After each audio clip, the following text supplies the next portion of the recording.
I had an experience that I'd like to share yesterday when I was going to scrub in to my spine case.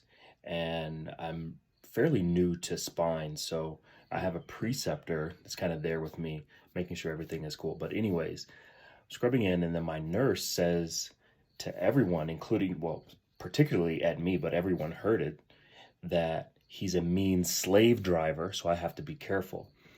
And in that moment, I was able to create some space between stimulus and response. And I really, I said, well, I'm new generation and we kill our slave masters and we cut their heads off. And I just stared at him straight faced. And he was fairly shocked, but really confused. And I said, did you hear about the story of Nat Turner? Do you know who Nat Turner is? He says, sounds a little familiar. So I knew he was lying. So I asked, well, what do you know about him?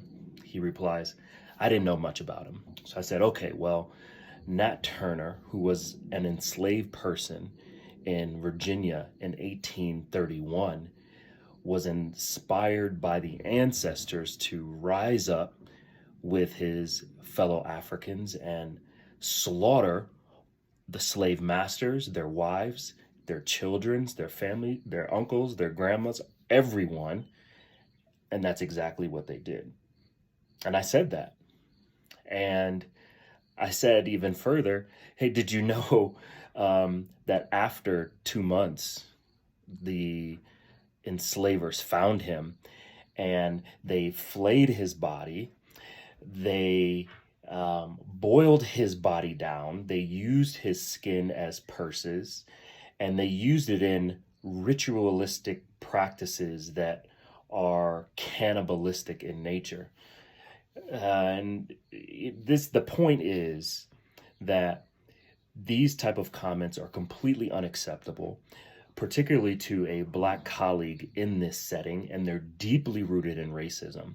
And the reply that I always get from white persons is that they downplay it. And his reply was, well, I grew up in an area where I had a lot of African American friends and Asian and Mexican.